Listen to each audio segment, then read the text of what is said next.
त्याचं कारण महत्त्वाचं असं आहे की जे विक्टिम्स असतात त्या विक्टिम्ससाठी प्रॉसिक्युटरशिवाय दुसरं कोणी नसतं. आरोपींना वाचवायला अनेक वकील असतात. म्हणजे एका आरोपीला वाचवण्यासाठी वकिलांची फौज येते. डिपेंड्स अपॉन तो किती आर्थिकदृष्ट्या प्रबळ आहे किंवा काय आहे. आणि जर समजा एकापेक्षा अधिक आरोपी असतील तर त्यांना प्रत्येक आरोपीला वेगवेगळा वकील येतो. म्हणजे एक गोष्ट नेहमी मला तेव्हापासून आजही मला त्या गोष्टीचा प्रश्न पडतो की गुन्हा करताना हे संघटितरित्या गुन्हा करतात, म्हणजे एकत्र येऊन गुन्हा करतात. पण जेव्हा केस कोर्टात येते त्यावेळेला प्रत्येक आरोपी वेगळा वकील नव्हतो, बाजूला होता. ही गोष्ट मी 2000 सालापासून मार्क केलेली आहे. नमस्कार मॅडम. नमस्कार. अनेक वर्षाचा आपला ॲडिशनल पब्लिक प्रॉसिक्युटर म्हणूनचा प्रवास आणि DGPचा प्रवास आम्ही पाहिलेला आहे. परंतु हा प्रवास सुरू होण्याच्या आधी आपण वकील झालेला आहात. तर हे वकील होण्याचं किंवा वकिलीकडे येण्याचं आपलं स्वप्न होतं की अपघाताने ॲक्सिडेंटली आपण वकील झालेला, याबद्दल थोडीशी माहिती द्या आम्हाला. वास्तविक पाहता मी मेडिकल प्रोफेशन चूज करणार होते. माझ्या वडिलांची तशी इच्छा होती. परंतु मला असं वाटलं की मेडिकलला जाण्यापेक्षा देखील समाजासाठी काहीतरी काम करायची माझी तीव्र इच्छा होती पहिल्यापासून. बरोबर. आणि दुसरं असं की ह्याची जी प्रेरणा आहे ती खरं माझ्या आईनी आणि माझ्या आजीनी मला दिली की समाजासाठी तू काही ना काहीतरी काम हे केलं पाहिजे. बरोबर. माझ्या आजीची अशी इच्छा होती की मी जज व्हावं म्हणून. ती अशिक्षित होती पण ती नेहमी म्हणायची की मी जज व्हावं. तशीच माझ्या आईची पण इच्छा होती की मी कोणीतरी एक चांगली काम करणारी किंवा एक समाजासाठी काहीतरी काम करणारी नाव कमवावं अशी माझ्या आईची इच्छा होती. आणि ह्या सगळ्या प्रवासामध्ये ज्या वेळेला मी माझं म्हणजे शालेय शिक्षण पूर्ण झालं, कॉलेजचं शिक्षण पूर्ण झालं, त्याच्यानंतर मग मी असं ठरवलं की ठीक आहे आपण लॉचं अभ्यासाला सुरुवात करावी. आणि म्हणून मग मी ILS लॉ कॉलेजला ॲडमिशन घेतली. ILS लॉ कॉलेजला ॲडमिशन घेतल्यानंतर तिथे माझी 3 वर्ष कंप्लीट झाली. म्हणजे आफ्टर ग्रॅज्युएशन मी कॉमर्स केलं आणि मग मी ILSला गेले. ILSची जी 3 वर्ष पूर्ण झाल्यानंतर वकिलीची डिग्री मिळाली. बरोबर. परंतु मला असं तेव्हा वाटत होतं की मी ॲकॅडमिक करिअर माझं जास्त वाढवावं आणि ॲकॅडमिक करिअर करत असताना सोशल लाईफमध्ये जावं.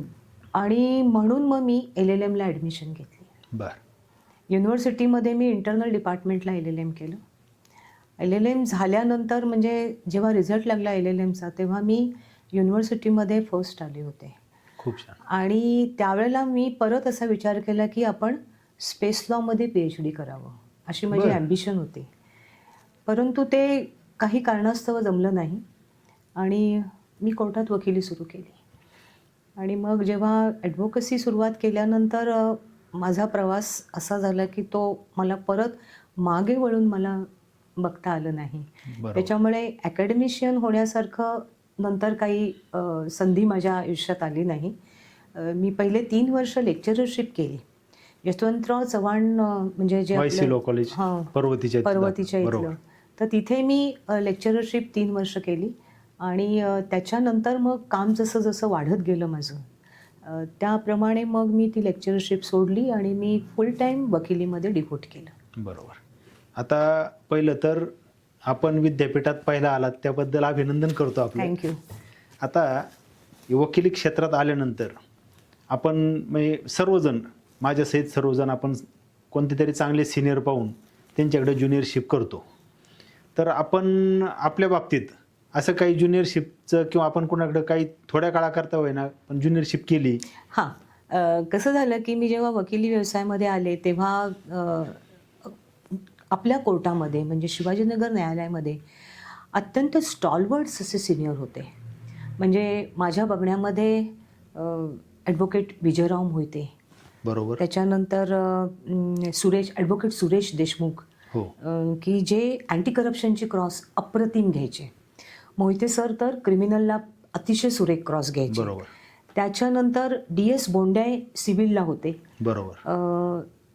कर्णिक साहेब जे नंतर हायकोर्ट जज झाले, दिलीप कर्णिक साहेब, ते पण सिव्हिलला अतिशय म्हणजे या लोकांचा प्रश्नच नव्हता. बरोबर. असे मोठे मोठे लोक मी बघितले आणि सर्वात माझं जे म्हणजे प्रॉसिक्युटर कसा असावा हे जे मी पाहिलं हो, ते US जाधवराव म्हणून होते. सिनियर मोस्ट प्रॉसिक्युटर होते ते. बरोबर. तर या लोकांच्याकडे मी पाहिलं. मी थोडे दिवस ज्युनियरशिप केली आणि सुरुवातीची जी मी ज्युनियरशिप केली ती मी सिव्हिलला केली. ॲडव्होकेट DS भोंडेंच्याकडे केली. बरं. पण तो काळ फारच थोडा होता माझा ज्युनियरशिपचा आणि त्याच्यानंतर मी माझी इंडिपेंडंट प्रॅक्टिस सुरुवात केली. मी चॅरिटी कमिशनला काम केलं. मी सिव्हिल केसेस चालवायला सुरुवात केली. मी स्पेसिफिक परफॉर्मन्स, पार्टिशन आणि परपेच्युअल इंजंक्शन ह्या सगळ्या गोष्टी मी केसेस चालवल्या. त्याचा अभ्यास केला. CPCचा अभ्यास केला मी आणि त्याच्यानंतर मी क्रिमिनल केसेसकडे 2010मध्ये वळाले. बरोबर. आपली सनद ही कोणत्या सालातली आहे? म्हणजे माझी कधीपासून? सनद जी आहे ती 1986ला मी सनदला बुकिंग केलेलं होतं. बरं. परंतु मी कोर्टात प्रॅक्टिसला आले ते 1989ला आले प्रॅक्टिसला मी कोर्टामध्ये. 1989ला. मग त्याच्यापासून जवळपास 11 वर्ष आपण पब्लिक प्रॉसिक्युटर होईपर्यंतचा जो प्रवास आहे, सिव्हिल आणि क्रिमिनल या दोन्ही साईडला आपण प्रॅक्टिस दोन्ही करत होतो. साईडला मी काम करत तो होते. आपला अनुभव कसा होता? सिव्हिल आणखीन क्रिमिनलला म्हणजे प्रॅक्टिस करताना खरं सांगायचं झालं तर सिव्हिलला माझा अनुभव अतिशय चांगला होता कारण सिव्हिलला कायदा तयार होतो अगदी असं माझं बरोबर. मत आहे. बरोबर. आणि दुसरं महत्त्वाचं असं आहे की छोटे मोठे दावे चालवायचे कारण ज्युनियर वकील होते. त्याच्यामुळे एकदम काही फार मोठ्या केसेस तेव्हा नव्हत्या येत. क्रिमिनलला जरी आल्या ना तरी क्रिमिनलला देखील त्यावेळेला ज्या मॅटर्स होत्या माझ्याकडे म्हणजे 323 म्हणा, 26 म्हणा, 498A म्हणा, हो. अशा प्रकारच्या मॅटर्स मी क्रिमिनलला चालवल्या होत्या. आणि समहाऊ मला सिव्हिलचं तेव्हा जास्त बरं वाटत होतं काम करायला बरोबर. बघितलं तर क्रिमिनलपेक्षा. पण त्याच्यानंतर माझी साईडच चेंज झाली. म्हणजे 2000मध्ये मी सरकारी वकील म्हणून आले डिस्ट्रिक्ट गव्हर्नमेंट प्लेडरच्या कार्यालयामध्ये. त्या कशा आलात त्याबद्दल थोडं सांगा ना. असं झालं की सिव्हिलला काम करत होते मी आणि सिव्हिलला काम करत होते, इंडिपेंडंट प्रॅक्टिस करत होते. माझी प्रॅक्टिस तशी खूप चांगली होती महिन्यात. म्हणजे ज्युनियर डेजमध्ये देखील मला कामं भरपूर होती. बरोबर. मी बाहेरगावच्या कोर्टात पण जात होते त्यावेळेला. असं करता करता ॲड आली सरकारी वकिलांच्या कार्यालयाची आणि मी एक साधा ॲप्लिकेशन तेव्हा टाकून दिलं.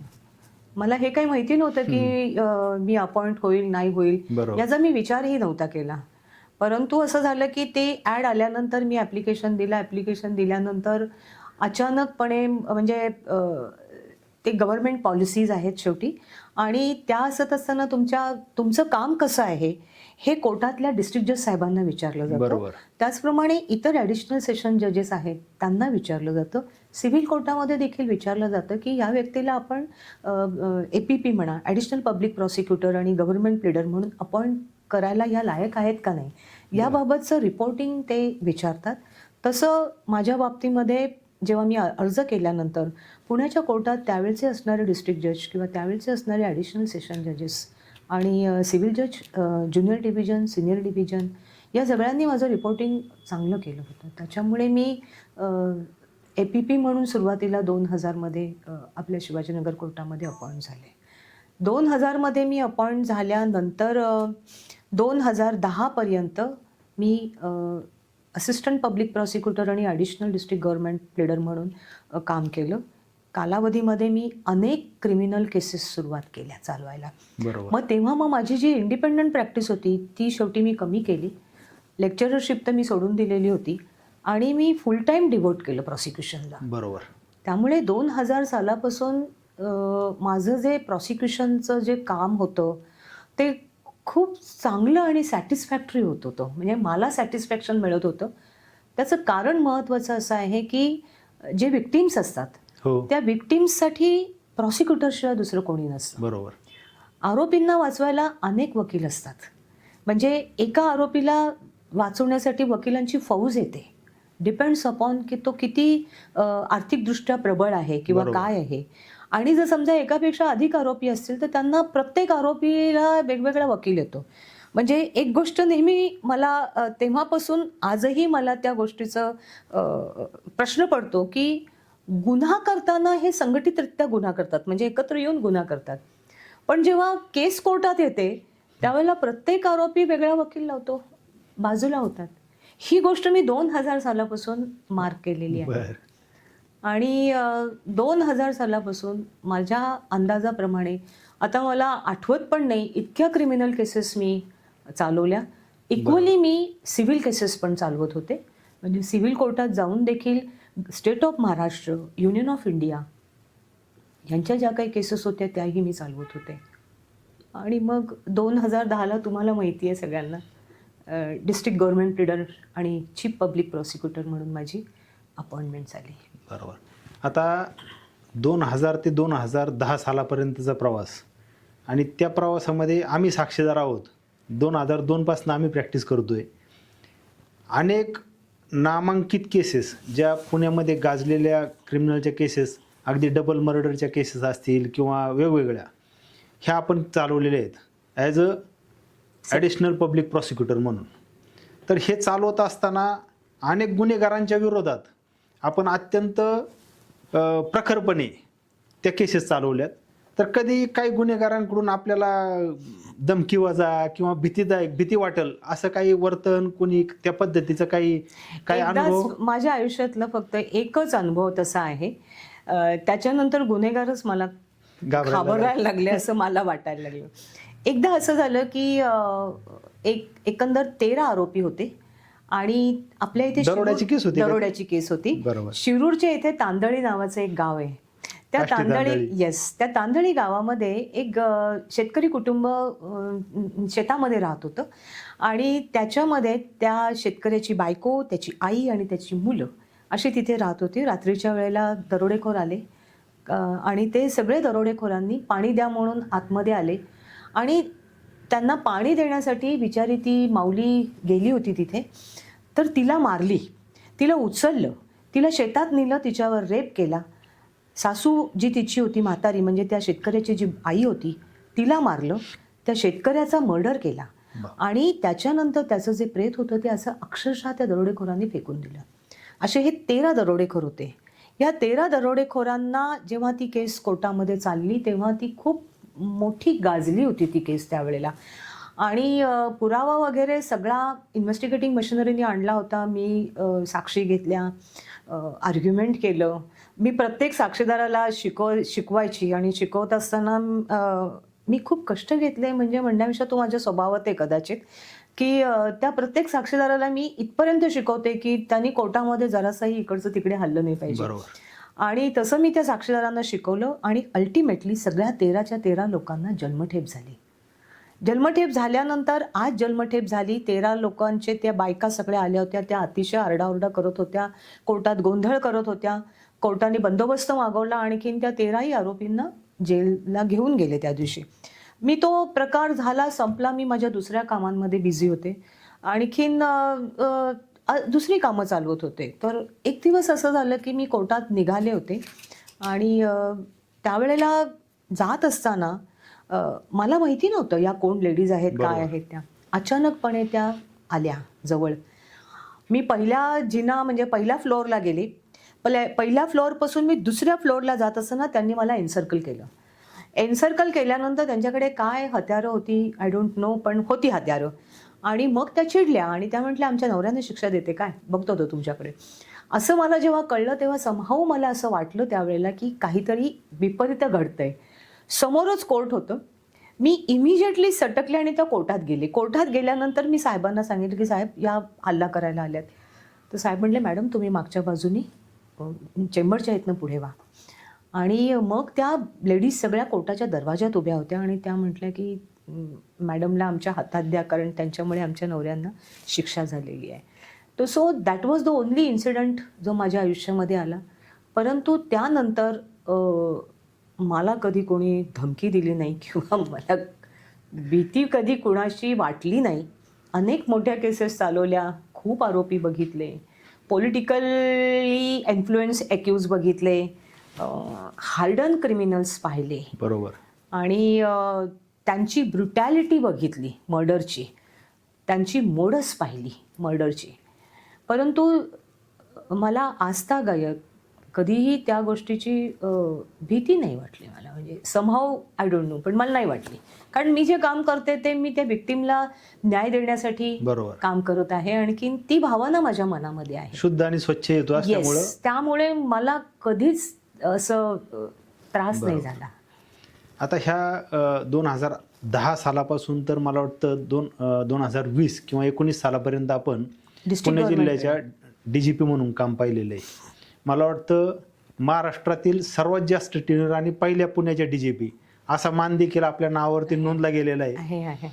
तर या DGPच्या काळामध्ये, कारण ॲडिशनल पब्लिक प्रॉसिक्युटर म्हणून काम पाहणं हे वैयक्तिक आपल्यावरती दिलेली जबाबदारी आहे. करेक्ट. परंतु ॲज अ DGP म्हणून काम पाहणं ही तुम्हाला जवळपास ते 50 लोकांचं ऑफिस ते अत्यंत चांगल्या पद्धतीने ऑपरेट करायचं आहे. म्हणजे इंडिपेंडंट कॅपॅसिटीमध्ये आपण रणरागिणी आहात हे आपल्या त्या आत्ता सांगितलेल्या उदाहरणावरनं आणि आम्ही आत्तापर्यंत पाहिलेलं आहे.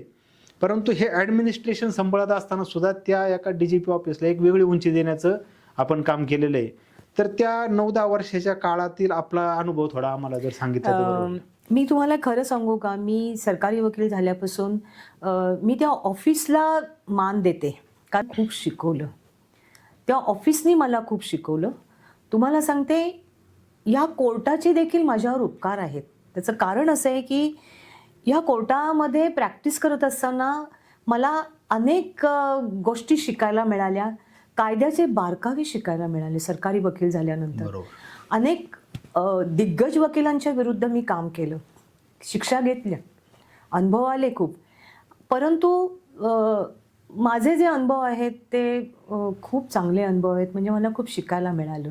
2010 जेव्हा मी डिस्ट्रिक्ट गव्हर्नमेंट प्लीडर झाले, डिस्ट्रिक्ट गव्हर्नमेंट प्लीडर झाल्यानंतर माझ्याकडचा जो स्टाफ होता, म्हणजे ॲक्च्युली ऑफिसमधला जो स्टाफ होता, तो जवळजवळ 25 ते 30 लोकांचा.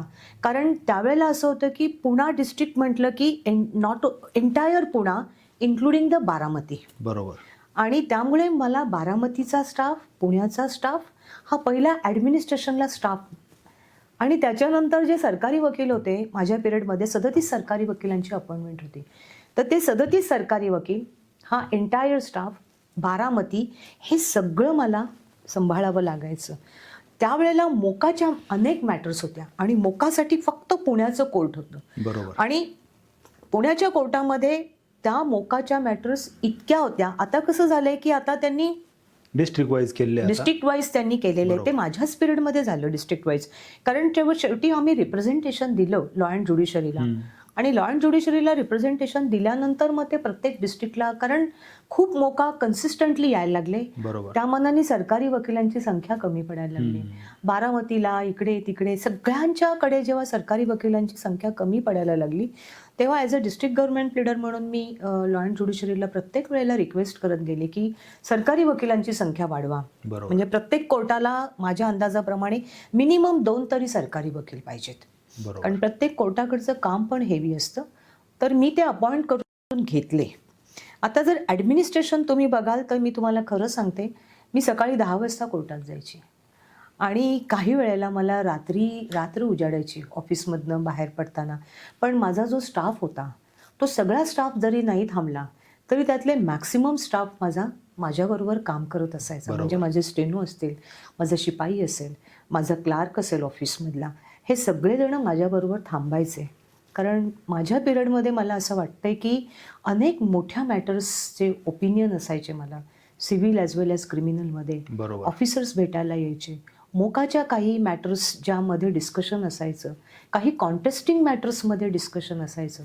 आणि माझ्या पिरियडमध्ये मला आठवते मी अनेक contesting matters as a district government leader म्हणून त्या चालवल्या, त्या जिंकल्या. गव्हर्नमेंट ऑफ महाराष्ट्राला खूप चांगले निकाल मिळवून दिले मी. बरोबर.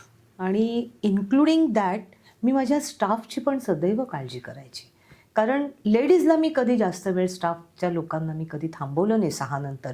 जेंट्स जे होते, शिपाई असायचे, किंवा आता आपल्याकडे बेलच्या मॅटर्स असतात, तर रिपोर्ट जे येतात ते उशिरा येतात. म्हणजे 6 वाजता, 6:30, 7ला. मग ती लोकं जी असायची ती थांबायची, बोर्ड तयार करायची. दुसऱ्या दिवशीचा काय बोर्ड असेल तो घ्यायचा, तो मी आदल्या दिवशीच साईन करून द्यायचे. म्हणजे कुणाला कुठल्या मॅटर्स अलॉट केलेले आहेत ते मी आदल्या दिवशीच बघायचे. मग त्याच्यानंतर माझे जे स्टेनो असायचे त्यांना मी ओपिनियन डिक्टेट करायची.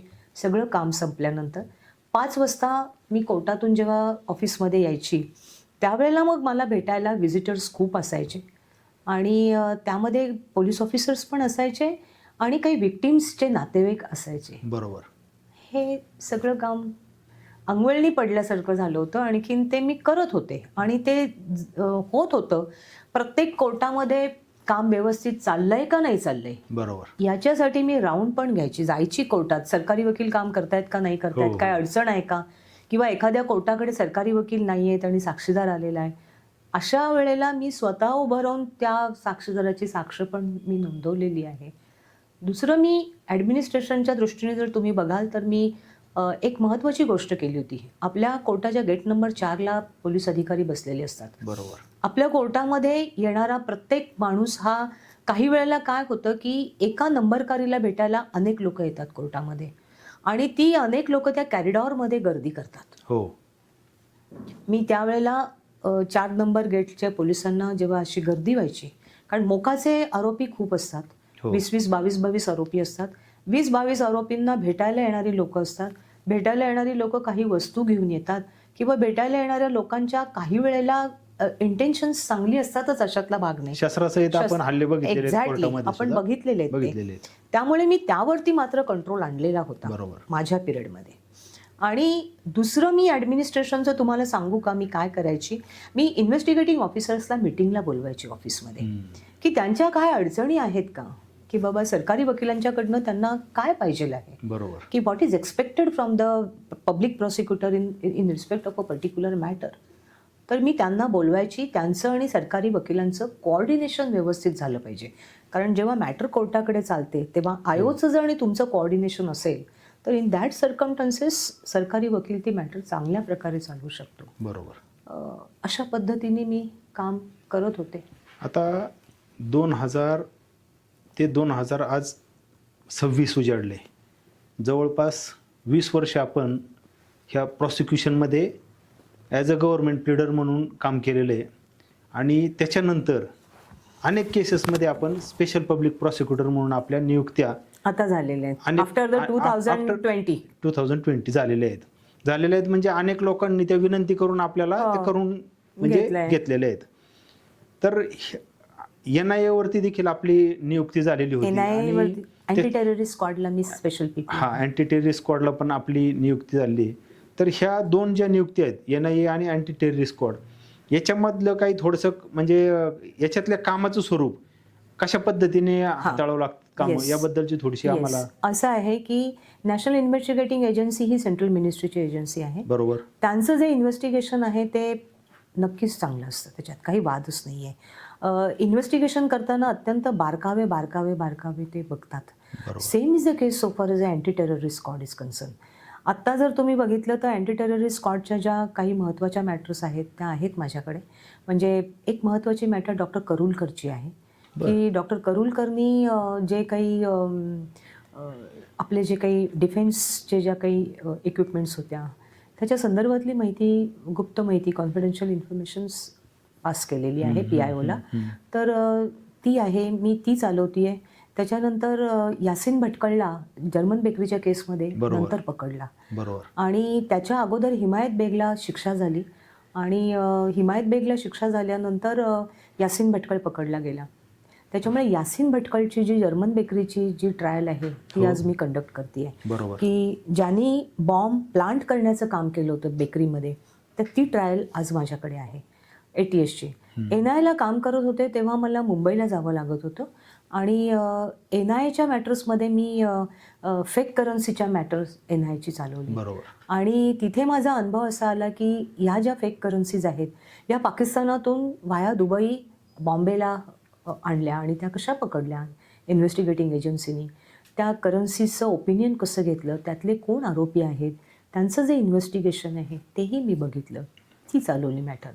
आता ह्या दोन्ही मॅटर कोर्टामध्ये सबज्युडाइज आहेत, त्याच्यामुळे मी त्यात खोलात विचारणार नाही आपल्याला मी कोड्यात टाकणार नाही. परंतु जर्मन बेकरी म्हणजे अलीकडच्या काळातील खरं तर पुण्याला हादरून ठेवणारा हा सगळा प्रकार झालेला होता. तर याच्यामध्ये देखील आपण काम पाहत आहे.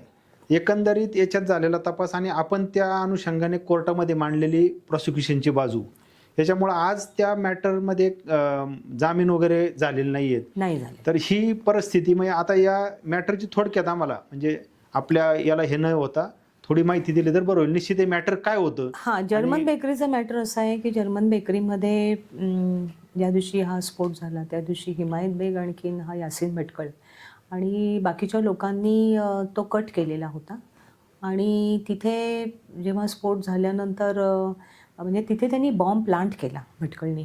जर्मन बेकरीमध्ये बॉम्ब प्लांट केलं आणि नंतर ते ट्रिगरिंग केलं बाय द मोबाईल फोन. बरं. आणि तो स्फोट झालेला आहे. त्याची केस आता कोर्टात पेंडिंग आहे. त्याचं अपील सुप्रीम कोर्टामध्ये हिमायत बेगचं जे अपील आहे ते सुप्रीम कोर्टात न्यायप्रविष्ट आहे आणि ही केस आत्ता कोर्टात पेंडिंग आहे. त्याच्यामुळे मी त्याबद्दल मी जास्त सबज्युडाइज मॅटर आहे. एक्झॅक्टली. आता जवळपास 84 पासून 89 पासून आपण प्रॅक्टिस करताय कोर्टात, म्हणजे अनेक वर्ष झाली. जवळपास 45 वर्ष प्रॅक्टिसमध्ये आहात आपण.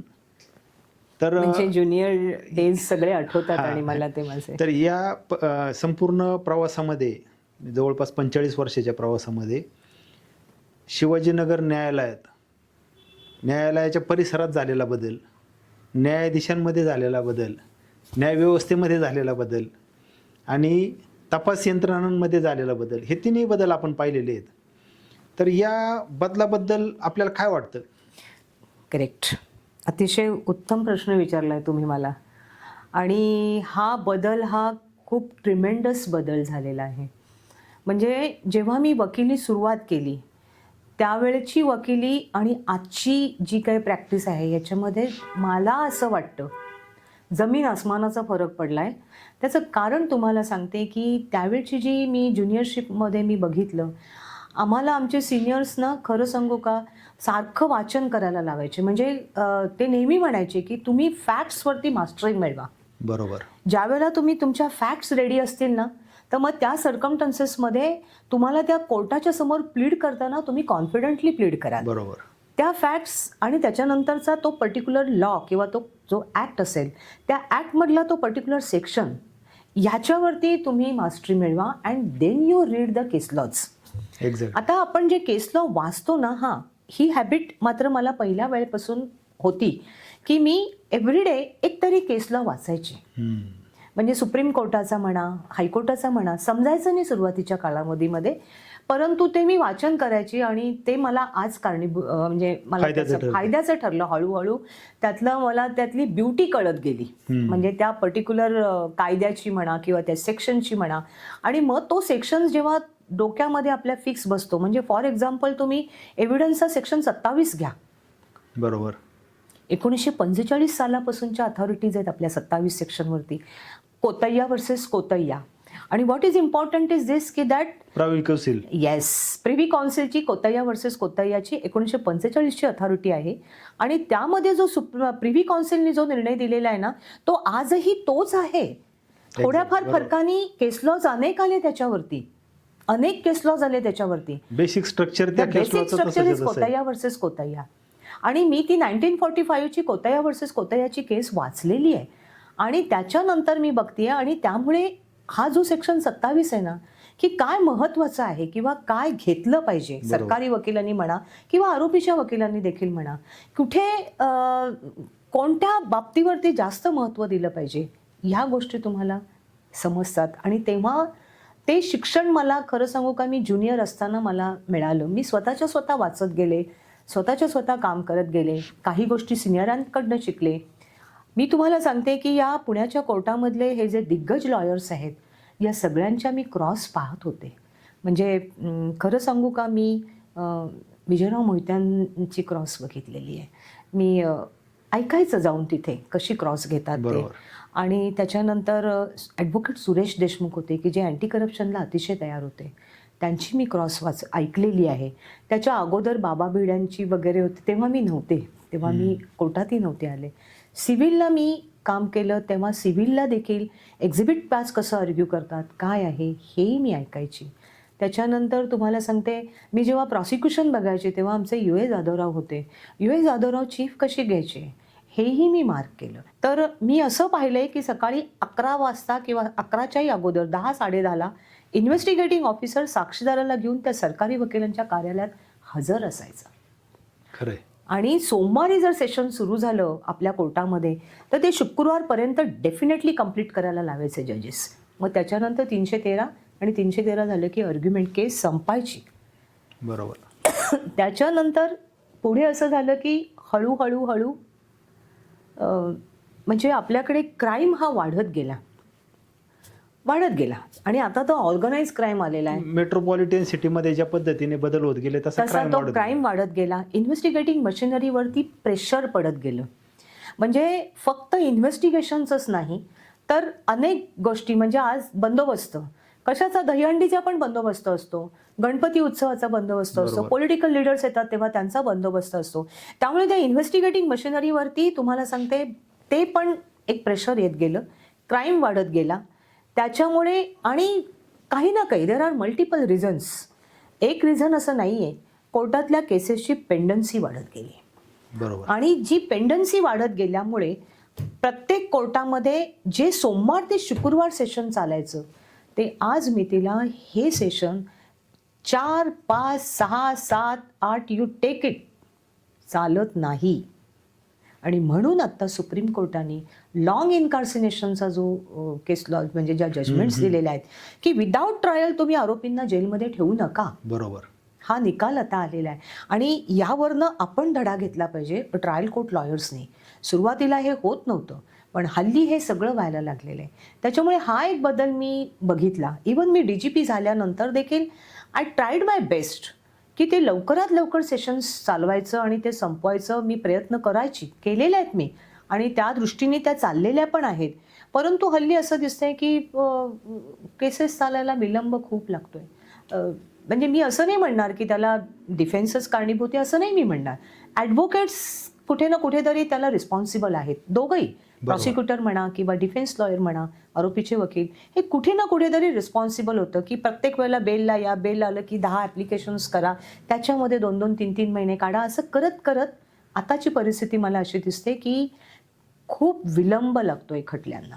म्हणजे आपण जस्टिस मिळायला त्या लोकांना वेळ लागतो आहे. आणि असं मला अजून एक ध्यानात आलं की पूर्वी साक्षीदार फुटायचे नाहीत. कारण त्याचं कारण असं होतं की सेशन केस कोर्टात आल्यानंतर तो इन्व्हेस्टिगेटिंग ऑफिसर त्या साक्षीदारांना कोर्टामध्ये आणायचा आणि तो तयार करायचा, साक्षीदार उभे राहायचे, बरोबर, आणि ते केस कॉन्टेस्टिंगच चालायची. आजकाल असं व्हायला लागलेलं आहे, जसा जसा विलंब लागतोय तसं तसं त्या साक्षीदारांचं त्या केसमधलं जे आपण म्हणतो ना की फितूर होण्याचं प्रमाण वाढतंय, फितूर होण्याचं प्रमाण वाढायला लागलेलं आहे, होस्टॅलिटीचं प्रमाण वाढायला लागलेलं आहे. आणि हे ऑर्गनाइज क्राईम आहेत सध्या. आपण जर बघाल तर आजकालची तेव्हाची परिस्थिती क्राईमची, आजची परिस्थिती क्राईमची, यामध्ये पण मला एक जाणवलं की हल्ली क्राईम कसं आहे माहिती आहे का, पहिल्यांदा शूट करायचं रिव्हॉल्वरने, त्याच्यानंतर कोयत्याने मारायचं आणि नंतर डोक्यात दगड घालायचा. म्हणजे इथपर्यंत या लोकांची ब्रुटॅलिटी वाढत गेलेली आहे, एक्स्ट्रीम लेवल गाठलेली आहे. Along with this body offences हल्ली इकॉनॉमिक ऑफेन्सेस आपल्याकडे खूप यायला लागलेले. बरोबर. आणि ह्या इकॉनॉमिक ऑफेन्सेसमध्ये असं आहे की हे इकॉनॉमिक ऑफेन्सेस करणारी लोक ही अत्यंत ब्रिलियंट आहेत. आता तर तुम्हाला सांगते, आता सायबर क्राईम्स वाढत चाललेले आहेत. म्हणजे इतकं हे आपल्याकडे जेवढं पूर्वी जे होतं, जे मी पाहिलं माझ्या ज्युनियर डेजमध्ये, त्याच्यापेक्षा आत्ता क्राईम रेट खूप वाढत चालला आहे.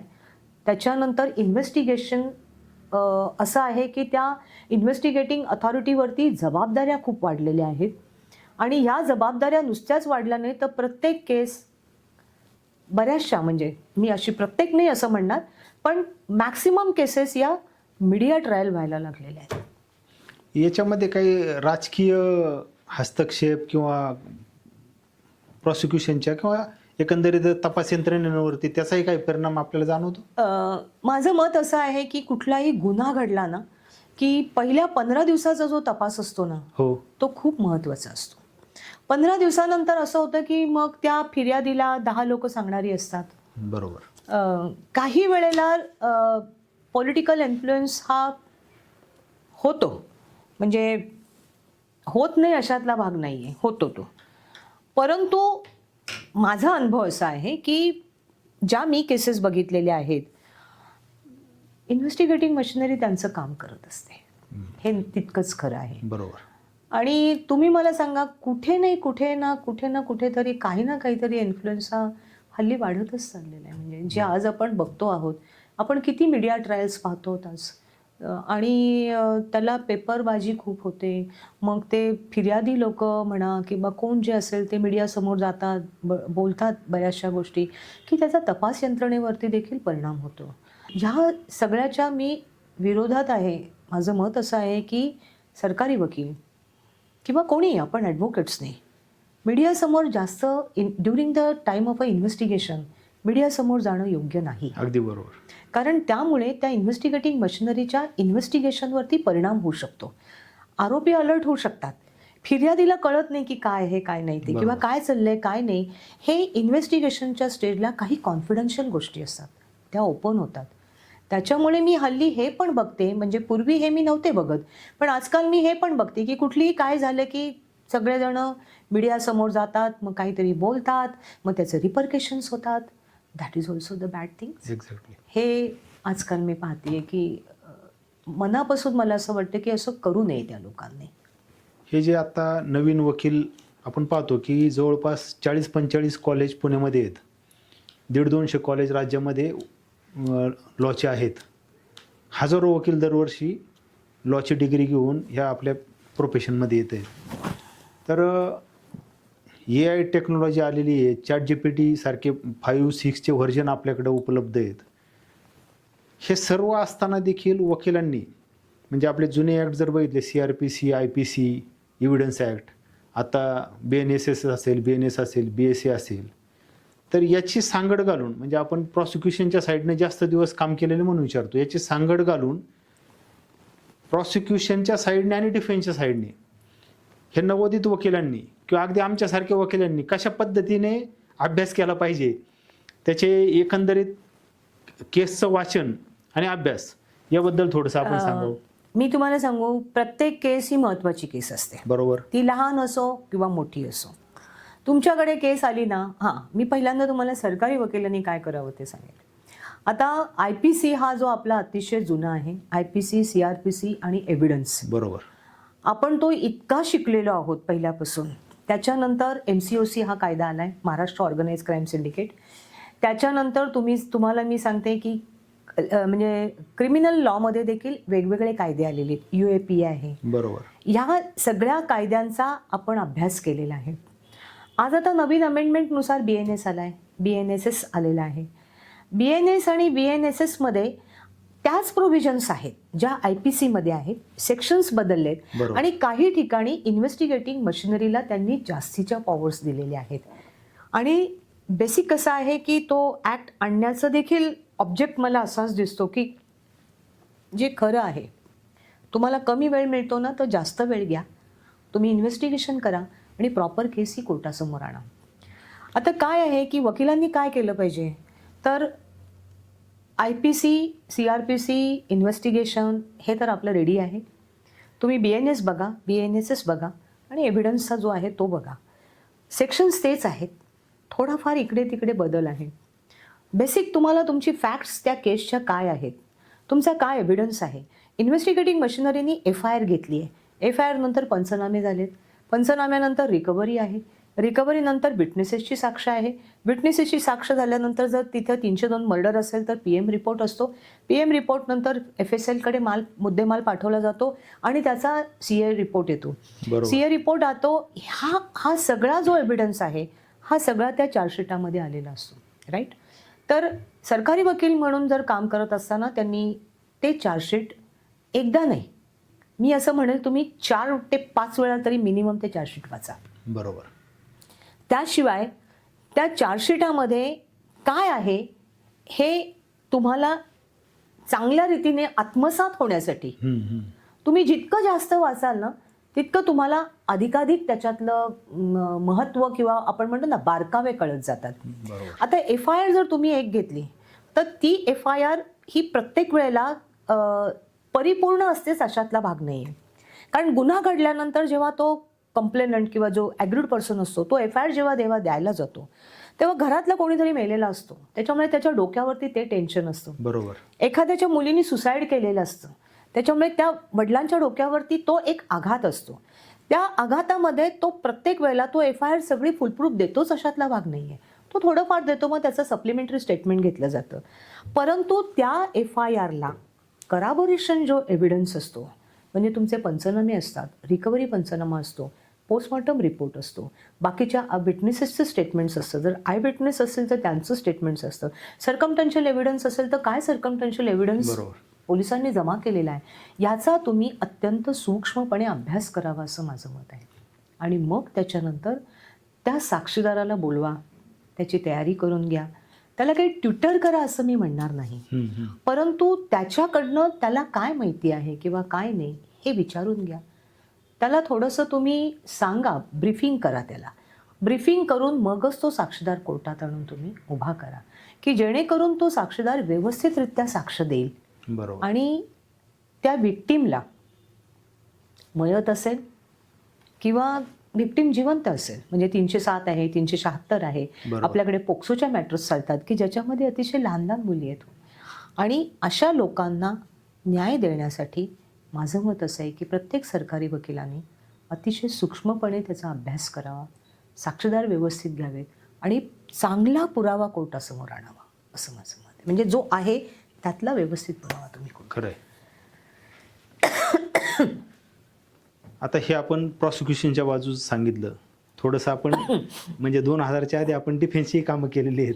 डिफेन्सच्या बाबतीत सुद्धा आय ॲग्री. माझं मत असं आहे की तुम्ही वकील आहात ना, तसं मेरिटला केस चालवा. बरोबर. आपल्याकडे हल्ली मेरिट खूप कमी झाले, म्हणजे मी काही जास्त बोलणार नाही, तुम्हालाही या गोष्टी माहिती आहेत काय चाललेलं आहे ते, पण मेरिटला केस चालवा. म्हणजे आरोपीच्या वकिलांनाही शिकायला मिळतं खरं की तुम्ही वकील, एक सॅटिस्फॅक्शन असतं. मी आरोपीच्या वकिलाच्या तर्फे जेव्हा काम करते असं मी म्हणेल, त्यावेळेला त्या आरोपीला मला न्याय मिळवून देण्यासाठी काय करावं लागेल हे मला बघायला पाहिजे ना, because I am honest with the papers which is in front of me. Exactly. आणि त्या ऑनेस्टीने तुम्ही काम करा. आता आरोपीच्या वकिलांनी काम करत असताना माझं मत असं आहे की त्यांनीही तेच करावं, की त्यांनीही केस वाचावी, कारण तिथेच डिफेन्स दडलेला असतो. म्हणजे प्रॉसिक्युशनच्या पेपरातच डिफेन्स असतो असं माझं मत आहे. बरोबर आहे. आणि जर तुम्ही तो विटनेस किंवा तुम्हाला इंटरसे कॉन्ट्राडिक्शन्स कशा आहेत त्या कळल्या पाहिजेत, किंवा रिकव्हरी कशी चुकलेली आहे, तो मुद्देमाल किंवा तो जो वेपन आहे जे यूज केलेलं आहे त्या क्राईममध्ये, त्या आरोपींनी ते कुठून काढून दिलेलं आहे, त्यांनी ते कसं काढून दिलेलं आहे, किंवा त्याच्यामध्ये काय लिहिलेलं आहे. त्या सेक्शन 27मध्ये सगळा पार्ट महत्त्वाचा नसतो, सिंगल लाईन त्याच्यातली फक्त एक महत्त्वाची असते की चला मी दाखवतो मी कुठं ते हत्यार ठेवलेलं आहे ते.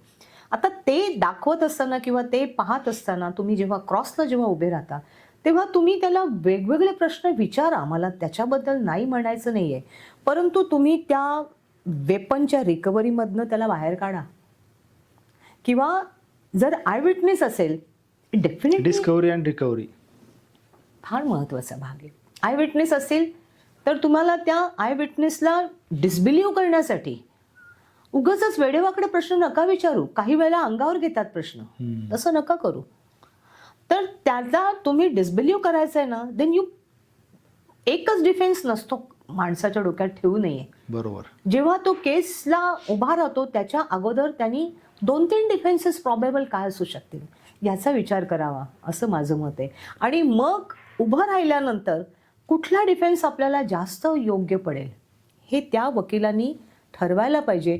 आणि माझं मत असं आहे की तो तेव्हाच ठरवू शकतो जेव्हा त्याला केसच्या फॅक्ट्स पूर्ण माहिती आहेत, जेव्हा त्याला एव्हिडन्स पूर्ण माहिती आहे. एव्हिडन्समधला किंवा त्या फॅक्ट्समधला किंवा त्या चार्जशीटामधला प्रत्येक शब्द त्याच्या डोक्यात पाहिजे की कुठला विटनेस कोणत्या क्षणी काय बोलतो आहे किंवा कसा तपास केलेला आहे. हे झालं तर मला असं वाटतं की क्रॉस एक्झामिनेशन पण चांगली होईल वकिलांची. खरं आहे. आपण अत्यंत छान प्रकारे आपलं सर्व जे काय आत्तापर्यंतचं वाटचाल आहे ती आमच्यासमोर मांडली आणि निश्चितच ही सगळ्या नवोदित वकिलांना उपयोगाची. मार्गदर्शक ठरेल असं मला वाटतं. धन्यवाद. Thank you so much. Thank you. Thank you. तुमचाही आभार आहे की तुमचाही याविषयीचा अभ्यास खूप आहे. मी आज अनेक वर्ष तुम्हाला कोर्टामध्ये काम करताना पाहिलेलं आहे. डिफेन्ससाठीही काम केलं आहे. तुम्ही प्रॉसिक्युशनला पण काम करता आहात, केलेलंही आहे. आणि तुमची ही कायद्यावरची पकड जी म्हणतो आपण ती खूप चांगली आहे. you. अनदर इम्पॉर्टंट आस्पेक्ट मला तुमच्याबद्दल सांगावं लागेल तो असा आहे की सगळ्यांच्यात मिळून मिसळून असतं आपण. म्हणजे प्रत्येकाला तुम्ही ॲज अ लॉयर म्हणून आणि एक a good individual, what is important is this की that we are the lawyer, no doubt about that. I am a lawyer, I am a public prosecutor, हे सगळं नंतर येतं. परंतु मनुष्य हा एक गुड इंडिव्हिज्युअल पाहिजे.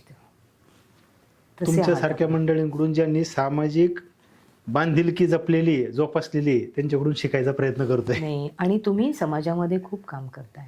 तुम्ही सोशल वर्क करताय. तुम्ही उपाध्यक्ष होता तेव्हाही मी तुम्हाला पाहिलं आहे. बारमध्ये अतिशय उत्तम काम केलेलं आहे तुम्ही.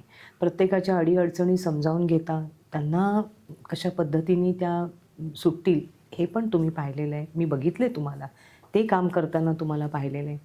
आजही तुम्हीही सामाजिक कार्य खूप करता आहात. I know it. धन्यवाद. थँक्यू. Thanks a lot.